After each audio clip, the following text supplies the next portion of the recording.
Because the hand is always there. It's always there, I said. I know, she said. That's the whole of it. That's the marriage. The hand is always there. My Playful Wife. Episode 22. The December Wedding. Written by Mia. December arrived with the specific solemnity of a month that has been looked forward to for a long time. The wedding was in Bengaluru, Mira's city, Mira's people, the right choice in a negotiation between two families that had, against the odds, been conducted with more grace than most such negotiations manage. There had been the usual frictions over the usual things, the geography and the guest lists and whose customs would govern which hour of which day, and they had been resolved the way good families resolve them, by each side conceding the things that mattered less to them than to the other, until what remained was a wedding that belonged to everyone and resented no one. My parents came up from Nagpur with the particular charged energy of people who have been anticipating something for months and are finally, gloriously, permitted to feel it. I had been bracing a little for my mother. The phone calls of the past months had been full of the things she did not ask, the trailing sentences, the careful weather, the question about whether Saloni and I were okay that she circled and never quite landed on. I had wondered how it would be in person, whether the unasked things would crowd the air between us. But I had underestimated the wedding. A wedding is a flood. It does not leave room for subtext. My mother arrived, took one look at Mira, really looked, the assessing look of a woman who has been reading faces for 60 years, and delivered her verdict in 4 words. "Good," she said. "She has good eyes." From my mother, this was a coronation. She did not say she is beautiful or she is from a good family or any of the things other mothers say. She looked at the eyes where the person actually lives and approved of the person. Mira, who missed nothing, understood exactly what she had been given and bent and touched my mother's feet, and my mother put a hand on her head and held it there a moment longer than the form required. My father said nothing, which was expected. My father is a man of long considering silences. But he took Mira's hand in both of his and held it and pressed it and looked at her, and that two-handed clasp was, for my father, an entire speech, the collected works, more than he had said to most people in his life. Piyush watched it happen and had to look away. And to me, in a quiet moment on the first evening, my mother said only, "You look well, Beta. You look like yourself again." And then, after a pause, with her hand briefly on my cheek, "Better than yourself."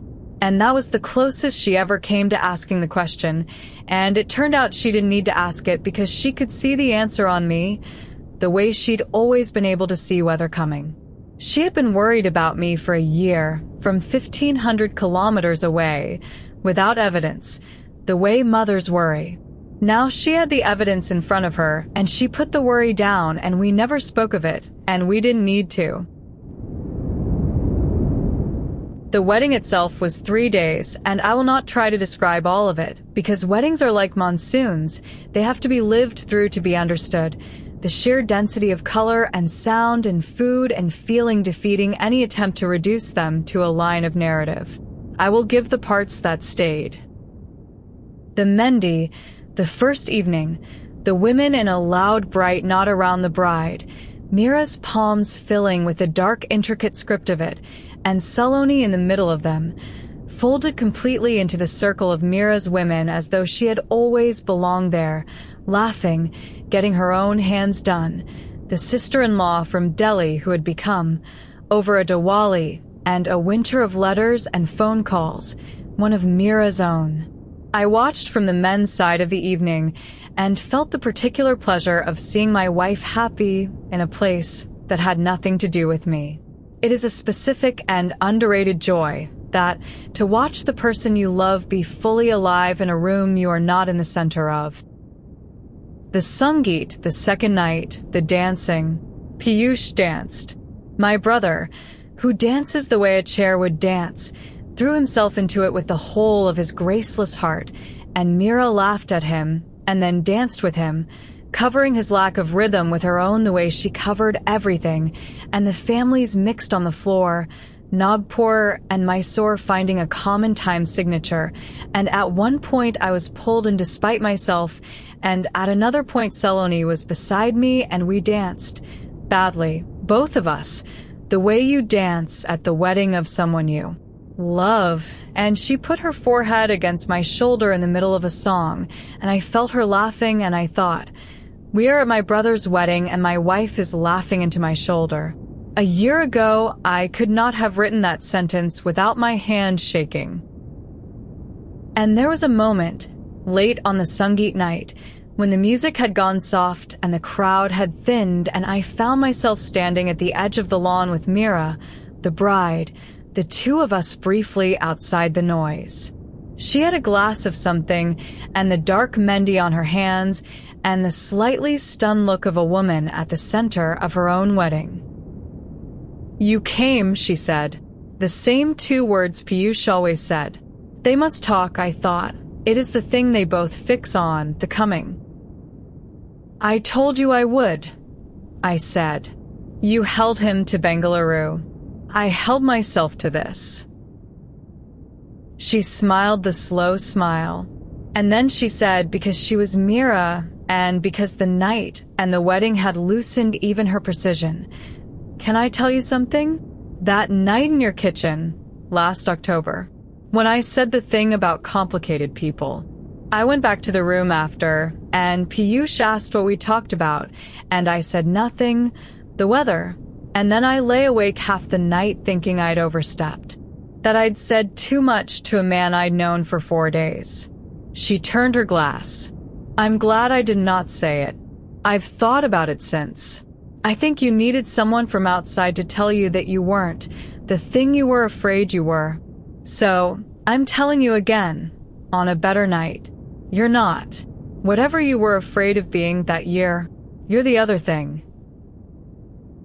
I did not have words for that, standing on the dark lawn at her wedding, so I did the thing my father does. I took her hand in both of mine and held it and pressed it, and that was the speech. The morning of the wedding, I helped my brother get dressed. This is a thing brothers do. In our family, on this one morning, the older helping the younger into the clothes, the small fraternal ritual that predates all of us and means more than anyone will admit. I went to his room early. He was already awake, had been awake for hours, sitting on the edge of the bed in his undershirt with the wedding clothes laid out around him like the disassembled parts of a more confident man, and he looked up at me with naked terror. Bia, he said, I can't do the Safa. I watched a video. I can't do it. Nobody can do their own Safa, I said. That's why you have a brother. Seat. So I tied his turban. I stood behind him and wound the long cloth the way our own father had wound mine, on a morning years before, in a different city, for a marriage that had been a comfortable arrangement between two people who liked each other and had no idea what they were in for. My hands remembered the folds. I tucked and tightened and shaped it, and Piyush sat very still under my hands the way you sit still for the people you trust to handle you, and in the mirror I watched his face slowly change, the terror organizing itself into something more like resolve as the turban took shape and made him, fold by fold, into a groom. There, I said, settling the last of it. Look at you. He looked at himself in the mirror. He looked at me behind him in the mirror. And then his face did the thing it had been threatening to do for 3 days and finally did, and he turned around on the bed and put his face against my stomach the way he had when he was 8 years old, and I put my hand on the back of his turbaned head, careful not to disturb my own work, and let him have the moment. I'm scared, he said muffled. I know. Not of her. of being enough for 50 years, of being the thing she thinks I am. You won't be, I said. Some days you won't be the thing she thinks you are. That's not the job. The job isn't to be enough every day. The job is to keep showing up on the days you're not, to let her see you not be enough and stay anyway, both of you. That's the whole of it. I promise you that's the whole of it. I tipped his head back to look at him. I'm an expert now. Trust me, the man who keeps showing up wins. It's the only rule there is. He looked at me, and we both knew the freight that sentence carried, the year folded inside it, the showing up I had done that he had been the cause of and the witness to. You kept showing up, he said. I kept showing up, I said. And look, we're here. I'm tying your safa. It all keeps going. Now stand up and let me look at you before Ma comes in and starts crying, because once she starts, none of us will be any use to anyone. He stood. He was magnificent, my graceless brother, transformed by cloth and fire into a groom, and I straightened his collar. The small proprietary gesture, the one Selene does to me, I had caught it from her without noticing, and held him by both shoulders at arm's length and looked at the whole of him, the boy and the man at once. Good, I said. It was the word my father would have used. It was the word I had said in a kitchen a year and more before that had started all of this, good, and meant it. I said it again now, to my brother on his wedding morning. Good. And he understood the whole of it, everything the small word held, the way Selene always understood it. Thank you, Bia, he said. Stop thanking me, I said for the 100th time, for the last time, and we went out together to find the fire. When I came out, settled and shaken, Selene was in the corridor in the gold silk, not yet gone into the women, waiting as though she had known I would need finding. She read the whole scene off my face without a word. The room, the turban, the boy against my stomach, all of it. You tied his safa, she said. I tied his safa. She reached up and adjusted something at my own collar that did not need adjusting, the excuse touch, her way of putting her hands on me when there was something she couldn't say. Your father tied yours, she said. You told me once. The only thing you ever told me about our own wedding morning in 3 years, that your father tied your safa and said nothing, and you understood everything anyway. She smoothed the collar. Your family says everything by tying turbans and saying good. I married into a clan of mutes who love each other violently and express it through haberdashery. It took me years to learn the language. She was smiling. Her eyes were not entirely dry. I'm fluent now. You're fluent, I agreed. Go, she said, turning me gently toward the noise and the fire. Watch your brother get married. I'll be beside you. Find me. I'll be the one in gold, feeling everything at once.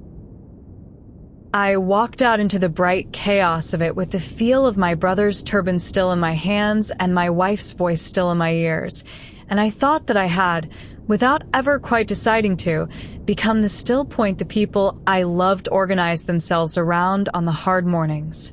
The one who ties the turban. The one you find in the crowd. It was not a role I could have claimed a year before. I had not been steady enough a year before to hold anyone. I was steady now. The year had hammered me into something that could be leaned on, and on my brother's wedding morning 2 people had leaned and I had held, and that was, in the end, the whole of who I had become, and it was enough. The ceremony was on the 2nd day, the actual one, the fire, the words that make a thing official in the eyes of whatever is watching. I sat beside Selene for it. We were close to the front, family, and the fire burned between the priest's words, and Piyush's face was doing the thing a groom's face does, the terror and the joy of it indistinguishable, and Mira beside him was the steady one, the way she would presumably be the steady one for the next 50 years. The mantras went on, ancient and half understood, the smoke rising, the marigolds, the heat of the fire reaching us even where we sat. And somewhere in the middle of it, the 7 steps, the circling, the binding of the knot between them, Saloni reached over and took my hand. She held it. She held it for a long time, through the fire and the words, her grip tightening at the moments that mattered, and I understood that she was holding it for reasons too various to name, the way the embrace in the summer kitchen had been too various to name. Joy for them, real and clean. And under it, riding alongside it the way the difficult things always rode alongside, the several other things, the chamber of her that was hers alone, watching a door close in fire that had once, for her, been briefly open. I did not need to know which feeling was uppermost. I only needed to hold the hand and be the steady thing she could hold on to while she felt all of it at once, the way she had taught me to be steady, the way I had spent a year learning. I looked at her once, in the firelight. She was wearing the silk she had chosen for the day, not rose, not one of the collection pieces, nothing with the year woven into it. Something new, something gold, a color she had bought fresh for this, and this only, a deliberate clean slate of a color. She had thought about it, I knew. She had chosen gold the way you choose to begin again. She felt me look and turned and met my eyes over the fire, and neither of us said anything, and her hand stayed in mine. And I thought about the question Mira had asked me in our kitchen in October, more than a year before. Are you okay? I mean, actually, not the answer you give people, the actual answer. I thought about what I had said. I'm something better than okay. I don't have a word for it, but it's real. It was still true. It was, if anything, more true. Here in the firelight at my brother's wedding with my wife's hand in mine, and the gold silk catching the flame. Better than okay. Still no word for it. Still real. The ceremony went on. The fire. My brother's face. My brother who had cried at cartoons and hidden a cat and caused, all unknowing, the largest rupture of my life, now bound in smoke and marigold to a woman with good eyes who would have the benefit of everything the rupture had taught him. The priest said the words. The knot was tied. It was done. They were married. The thing that had been coming all year had arrived, the way everything arrives, and changed the weather entirely. Saloni squeezed my hand. I squeezed back. The better than okay held through the fire and the rice and the rising of the married couple, held through the congratulations and the weeping aunts and the long, bright, loud remainder of the day. That night, late, in the hotel room with the wedding still ringing in our ears, Saloni sat at the edge of the bed in the gold silk and was quiet for a while, and then she said, "He looked happy." He looked happy, I agreed. "I'm glad," she said, and then, simply, without weight, setting it down where I could see it, "I felt everything today, all of it at once, the whole year, in one afternoon, while the fire burned." She looked at me, and then I held your hand, and it was bearable, more than bearable. It was good. I felt all of it, and it was good because you were there to hold the part of me that needed holding. She reached up and began, slowly, to take the gold silk off, folding it as she went, the practiced fold. That's the difference, you and me. I can feel the whole thing now and not drown. Because of the hand. Because the hand is always there. It's always there, I said. I know, she said. That's the whole of it. That's the marriage. The hand is always there. She folded the gold silk and set it aside, worn once, and we slept, finally, in the city where my brother had just married.